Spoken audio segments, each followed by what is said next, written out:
지난 5월 8일 목요일이었죠.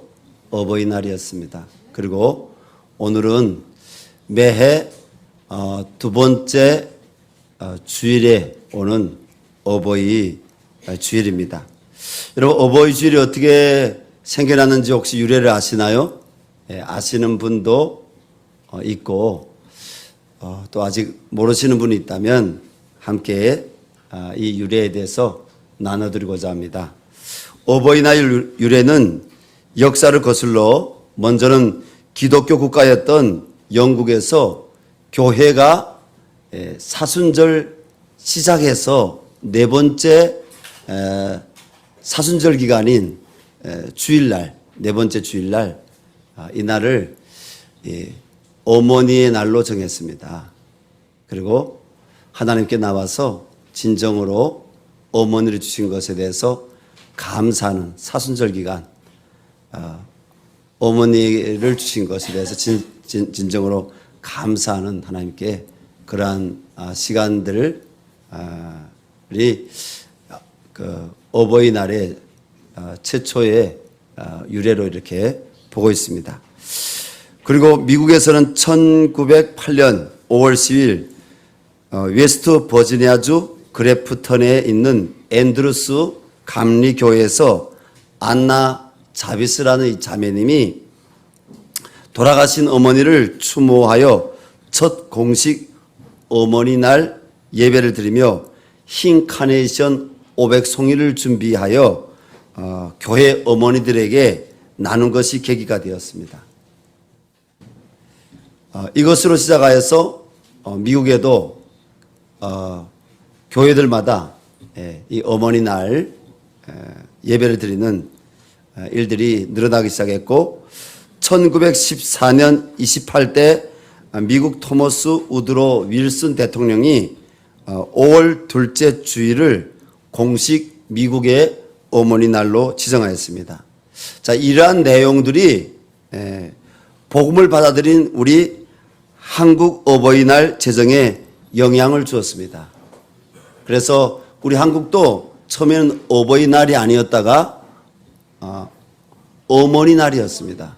그러다가 1970년대에 전 박정희 대통령 정권 당시 어머니만 자식들을 위해 고생했느냐, 우리 아버지들도 자녀들을 키우기 위해서 나가 수고하고 고생하지 않느냐, 이런 제안들이 계속적으로 정부 부처에 올라가 가지고 결국 그것을 수렴을 해 가지고 어버이날로 공식적으로 70년대부터 이렇게 바뀐 것으로 기록이 나옵니다.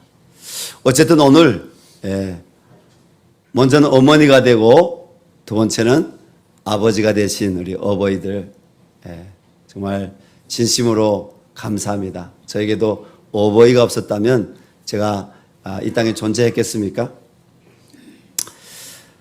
그러나 이러한 내용들은 결국은 오늘 성경 말씀을 볼 때 어버이날 제정은 하나님의 말씀인 성경의 영향입니다. 그러한 영향을 준 성경 말씀 구절 중 하나가 출애굽기 20장 12절 오늘 본문 내 부모를 공경하라 그리하면 내 하나님 여호와가 내게 준 땅에서 내 생명이 길리라. 여러분, 오늘 이 본문을 통해 어버이를 공경한다는 것이 무엇인지 그 의미를 우리 성도님들이 알았으면 좋겠고요. 그리고 부모를 어버이로 공경하는 자에게 하나님께서 어떤 복을 주시는지 말씀에 기록된 대로 잘 들으시고 그 말씀 가운데 순종하면서 살아갈 수 있는 우리 모두가 되기를 예수님 이름으로 축원합니다. 첫 번째로 하나님께서 부모를 공경하라는 계명을 주셨는데 그 의미가 뭔지 우리가 잘 알아야 되겠죠.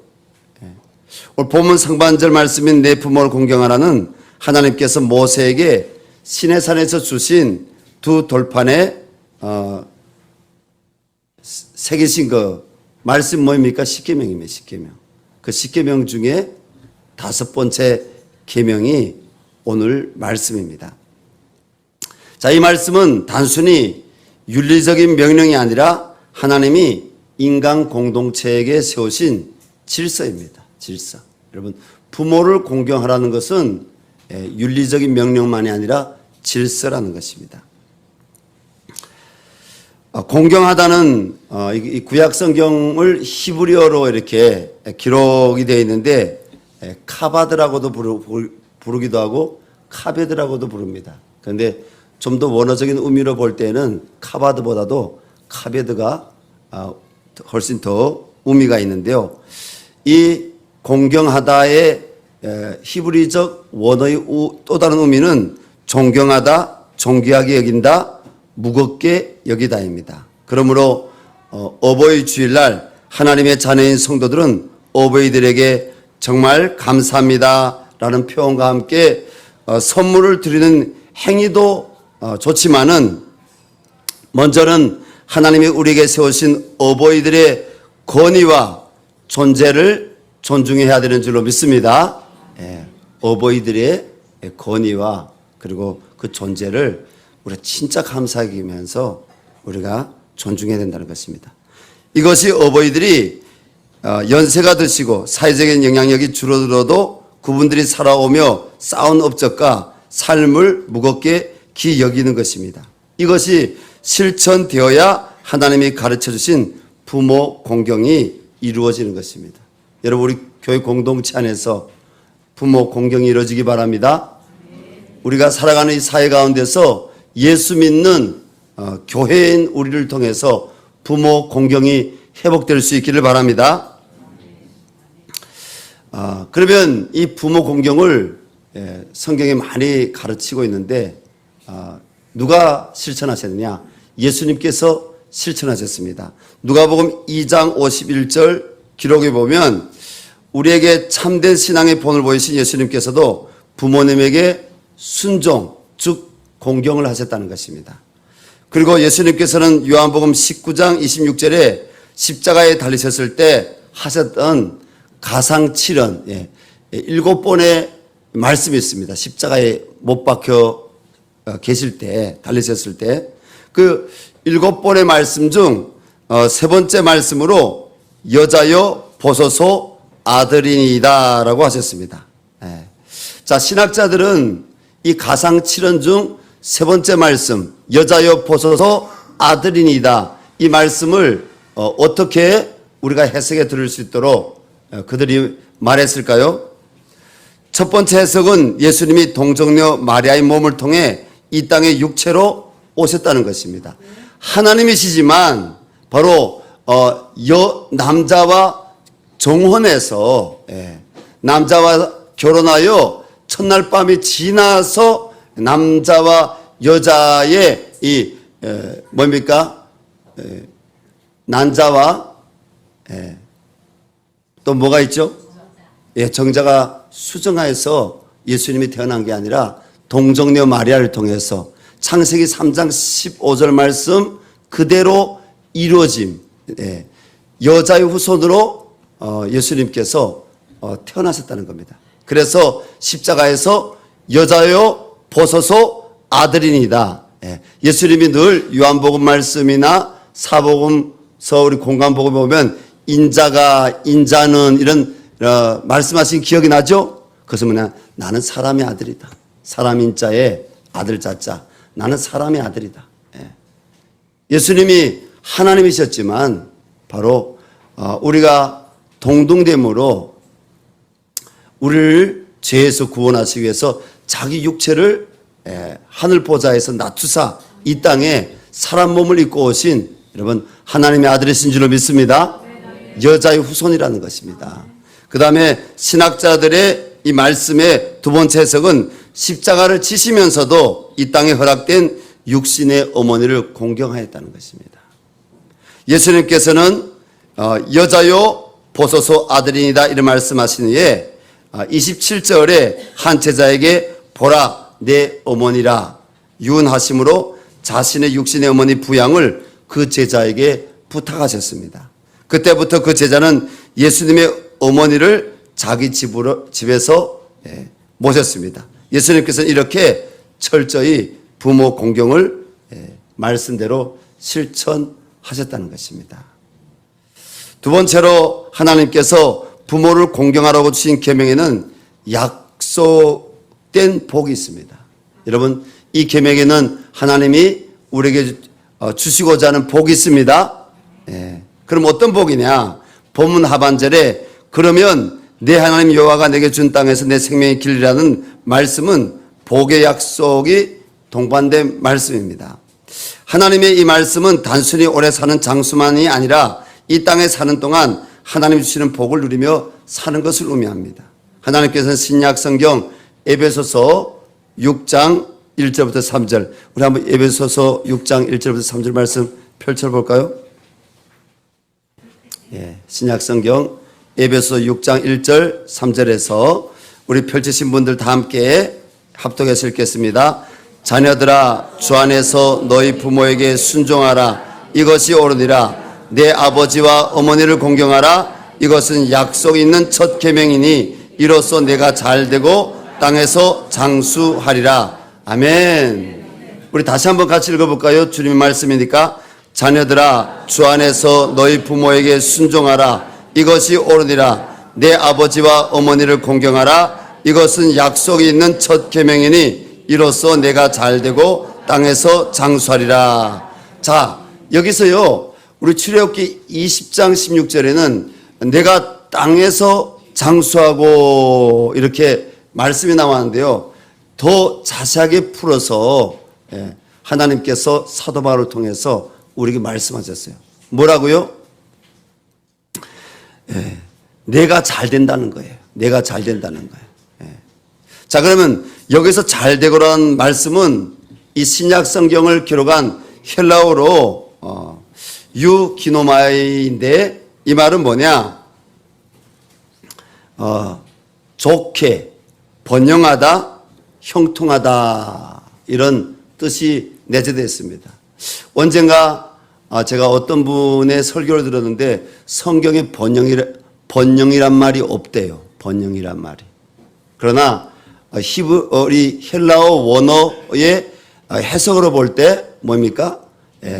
번영에 대한 의미가 들어가 있습니다. 번영. 창세기에는 번성이 들어가 있지만 신약 성경을 기록한 헬라어에는 이런 번영이라는 의미가 들어가 있습니다.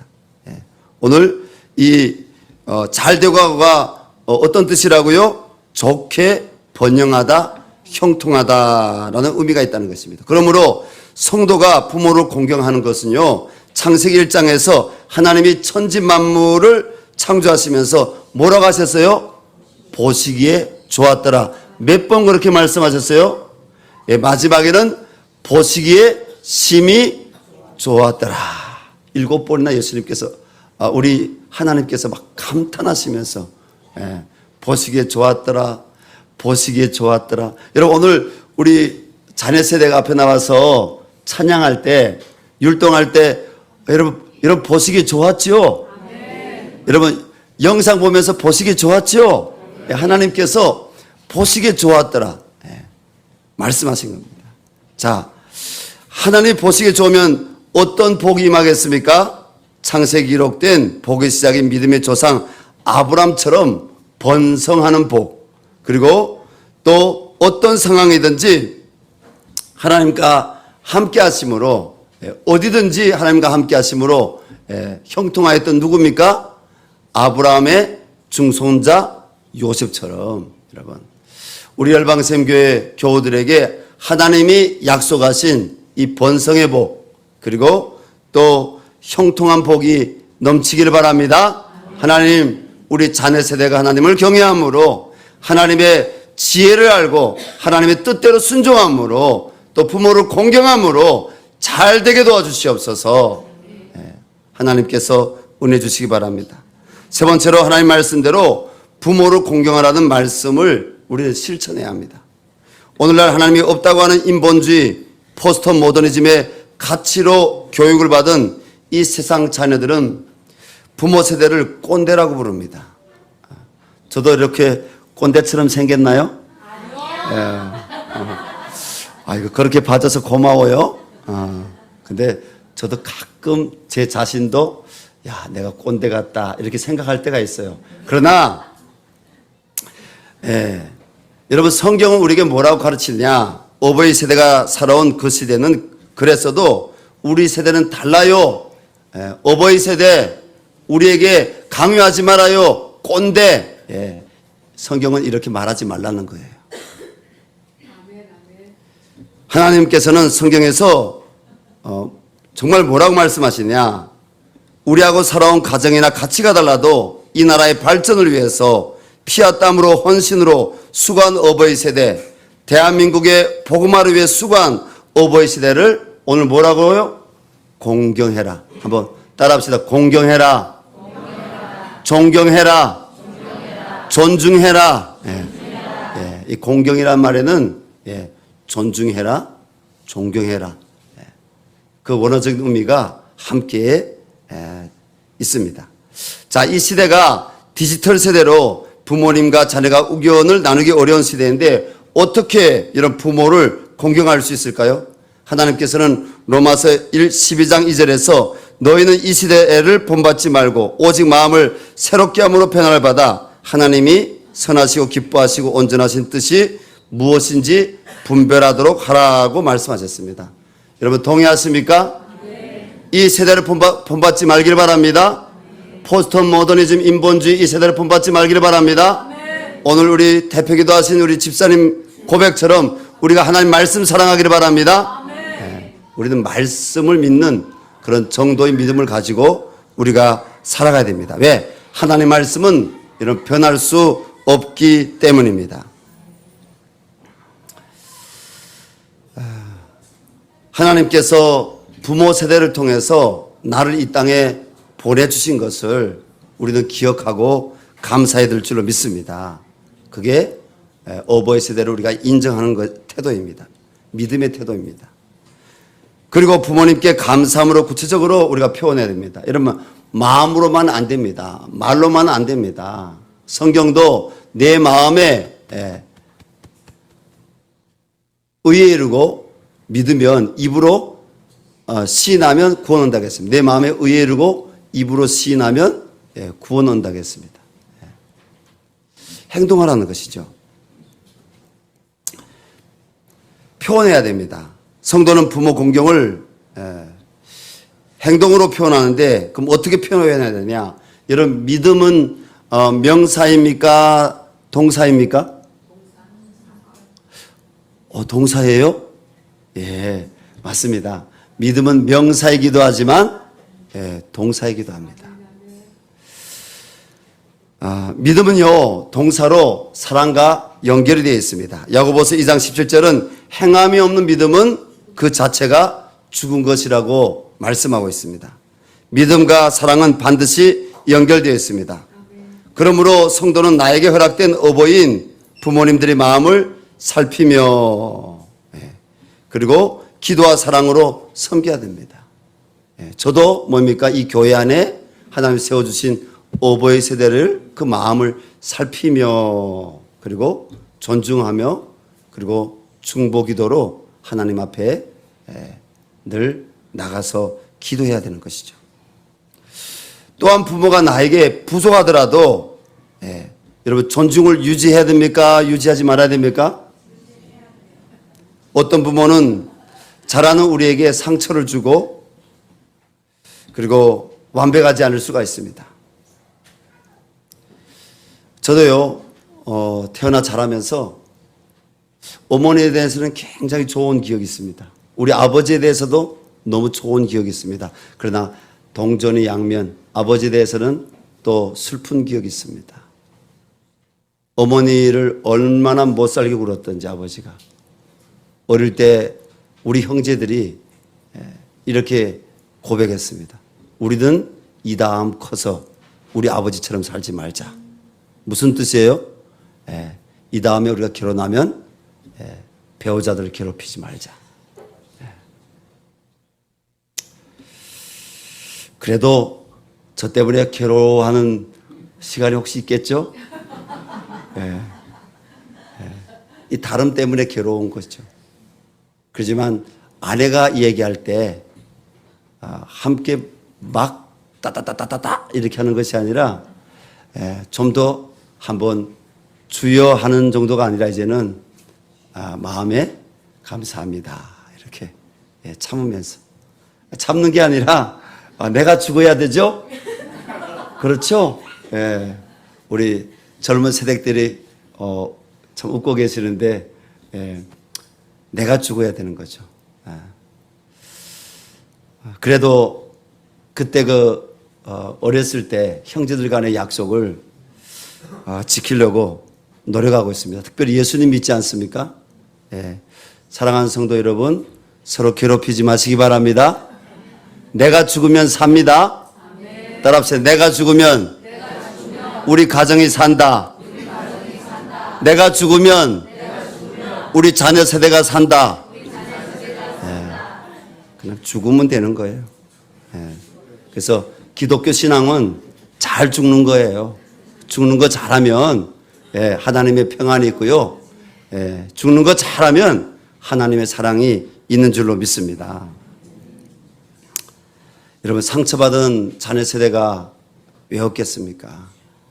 그러나 세상 자녀들과 달리 우리는 하나님의 자녀입니다. 우리는 십자가의 용서와 사랑을 체험했습니다. 오늘 이 말씀은요, 예수 믿는 하나님을 아버지라 부르는 여러분, 우리 한 사람 한 사람에게 하나님이 주신 말씀입니다. 나에게 주신 하나님의 말씀입니다. 그렇다면 미룰 수가 없어요. 이 말씀을 붙잡고 우리는 십자가를 져야 되는 것입니다. 여러분, 십자가는 좋은 겁니까? 나쁜 겁니까? 일부 예배 때도 똑같이 들렸어요. 나쁜 겁니다. 이렇게 들리기보다도 좋은 겁니다. 이렇게 들렸어요.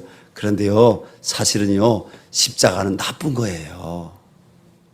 로마 시대에 이 십자가는요, 나무 형틀이었는데 사람들을 사형시키는, 사람들을 비참하게 여러분 사형시키는 그런 형틀이었어요.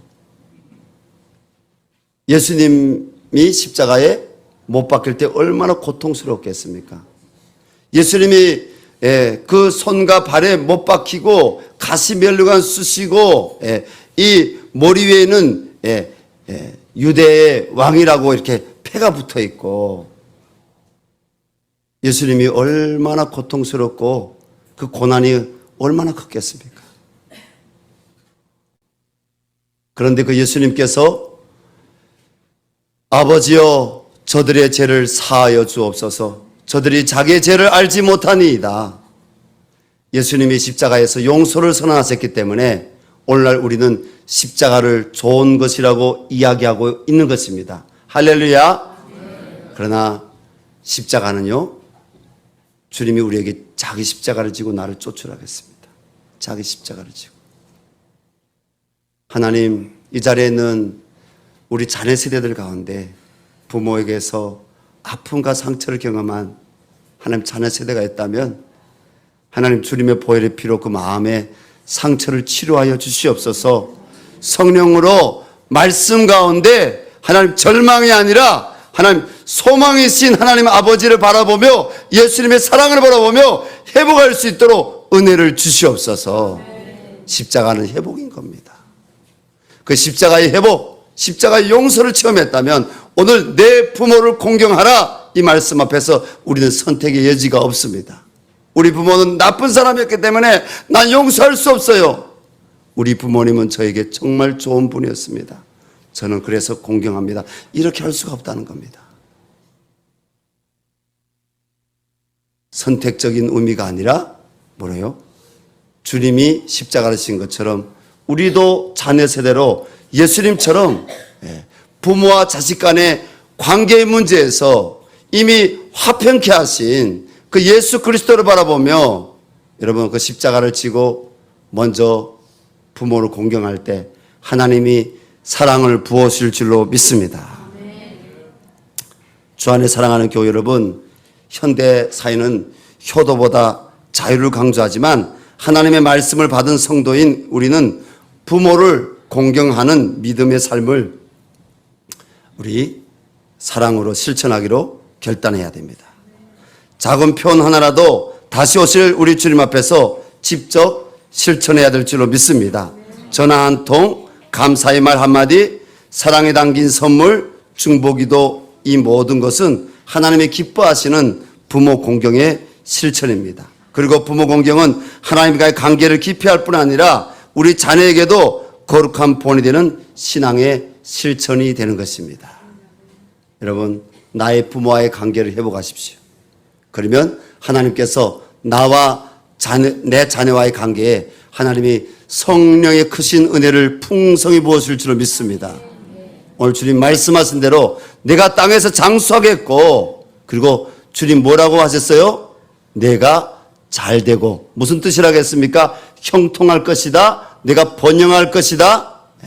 할렐루야. 부모의 관계를 회복할 때 하나님이 이 은혜가 우리 자녀들에게 흐르게 하신다는 것입니다. 부모 공경은 하나님과의 관계를 깊이 할 뿐 아니라 우리 자녀들에게도 거룩한 본이 되는 실천 신앙이라고 했습니다. 올 가정의 달 먼저 부모 공경을 잘 실천할 수 있기를 주님의 이름으로 간절히 부탁합니다. 시편 1편 1절부터 2절 말씀처럼 복 있는 자는 악인의 꾀를 따르지 않고 오직 하나님 말씀을 즐거워하여 사랑해야 합니다. 우리 함께 이 시간 합심해서 기도했으면 좋겠습니다. 하나님, 오늘 어버이날입니다. 이 대한민국이 하나님 이 가정까지 오기까지 우리를 위해서 땀과 피를 또 열정을 흘린 아버지, 우리 어버이 세대가 우리 교회 안에 있습니다. 하나님, 또 우리 부모님들이 있습니다. 우리가 공경하게 하여 주시옵소서. 하나님, 내 감정으로 공경하는 것이 아니라 십자가에 자기 아들을 못 박아 내어줄 수밖에 없었던 하나님의 영원한 사랑을 우리가 의지하여서 예수님의 그 십자가 사랑을 가지고 하나님 우리 부모 세대를, 어버이 세대를 우리가 공경하게 도와주시고 또 우리 자녀 세대가 하나님 앞에 은혜 받게 하여 주시옵소서. 오늘 주님께서 내가 잘 되고 내가 땅에서 생명이 길리라고 말씀하셨는데 하나님, 주님 다시 오실 그날까지 주님 우리 자녀 세대가 예수 그리스도 안에서 주님 복되어지기를 원합니다. 하나님 은혜 받기를 원합니다. 하나님, 나를 통해서 하나님과의 관계에서 그 길이 막히지 않고 열릴 수 있도록 하나님 붙들어 달라고 우리 주여 한번 부르고, 우리 간절히 또 우리 6월 4일 날 우리 대한민국의 대선이 있습니다. 하나님, 이 대선 가운데 하나님께서 함께하여 주시옵소서.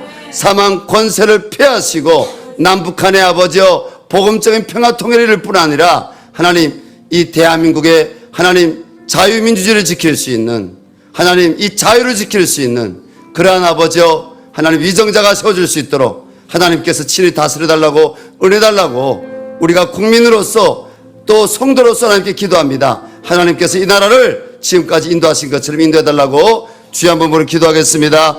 주여